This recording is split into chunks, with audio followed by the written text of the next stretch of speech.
Issues. अब NGOs की ज़रूरत हमें क्यों पड़ती है, पर्पस हमारा NGOs का क्या होता है? NGOs का काम होता है कि कोई भी सोशल सामाजिक प्रॉब्लम्स हैं, पॉलिटिकल प्रॉब्लम्स हैं, उन इश्यूज़ को सॉल्व करना, उन इश्यूज़ से रिलेटेड जो भी प्रॉब्लम्स आ रही हैं उन प्रॉब्लम्स को सॉल्व करने के लिए वो हर तरीके की कोशिश करते हैं। जैसे कभी ड्रॉट हो गया, कभी है ना फ्लड्स आ गए, तो इन सब से जो भी प्रॉब्लम्स आती हैं तो उन प्रॉब्लम्स को सॉल्व करने के लिए वो मनी भी देते हैं और भी दूसरी चीज़ें प्रोवाइड कराते हैं। तो ये NGOs के काम होते हैं। NGOs are formed by some willing, motivated and responsible citizens who want to work for the welfare of the people.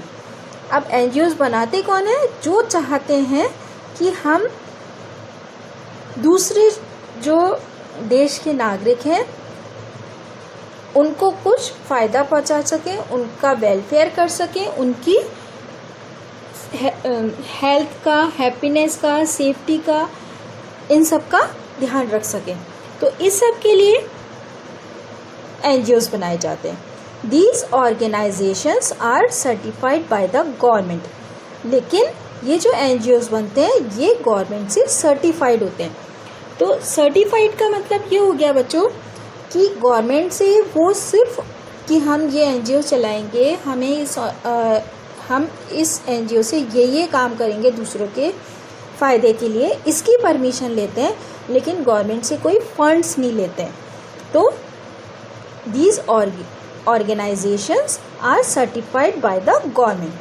They are usually funded by the donations given by volunteers or by the government. और ये जो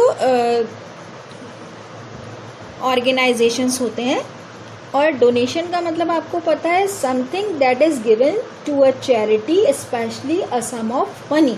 मतलब आप जैसे जब money collect करते हो, अभी हमने आपसे बात की थी कि जैसे आप फॉर्म्स आपको मिलते हैं, फिर आप मनी कलेक्ट करते हो, तो वो आपका क्या कहलाता है? दूसरों के वेलफेयर के लिए आप पैसे इकट्ठे करते हो, दूसरों के फ़ायदे के लिए आप पैसे इकट्ठे करते हो, तो वो आपका होता है डोनेशन, है ना। और ये जो डोनेशन होते हैं ये कौन कौन देता है? या तो गवर्नमेंट देती है या जो वॉलंटियर्स वो बनाते हैं, जैसे जिसको भी लगता है कि हम इनके हेल्प कर सकते हैं वो उनको वो मनी प्रोवाइड कराते हैं। NGOs work on local, global और national level for reason such as education, health, environment etcetera.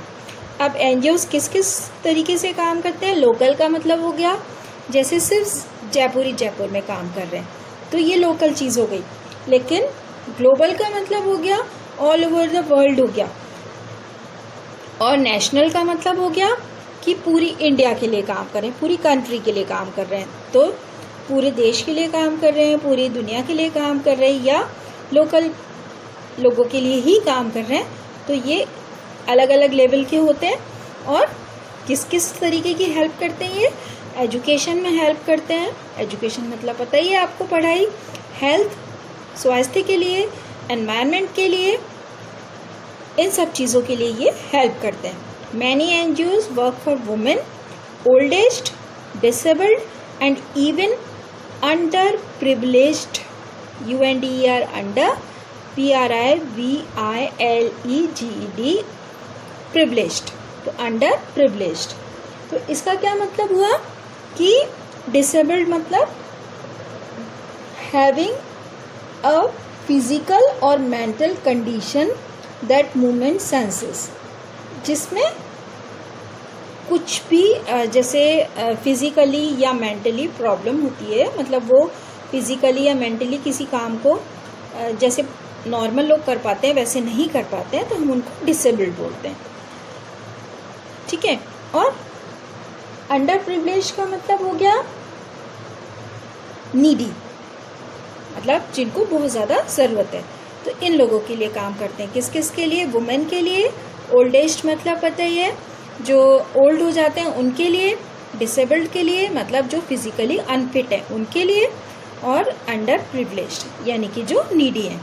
तो कुछ यहाँ पे NGOs के नेम्स हैं स्टूडेंट्स, जैसे NCW protecting and promoting women's interest मतलब, और दूसरा है सेवा सेल्फ एम्प्लॉयमेंट ऑफ वुमेन। इस ये वाला और NGO क्या करता है, वुमेन को सेल्फ एम्प्लॉयमेंट मतलब खुद का काम करके मनी अर्न करना में हेल्प करता है।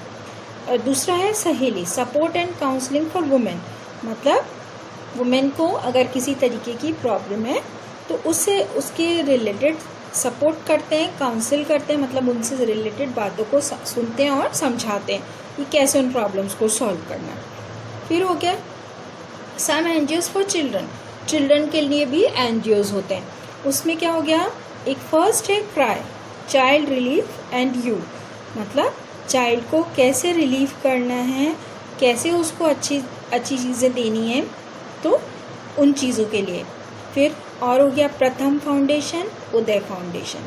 फिर और कुछ हैं एल्डरली लोगों के लिए हेल्पेज इंडिया, संवेदना senior care foundation, as well foundation, ये सारे एल्डरली लोगों के लिए मतलब बड़े लोगों के लिए जो ओल्ड हो जाते हैं उनके लिए हैं।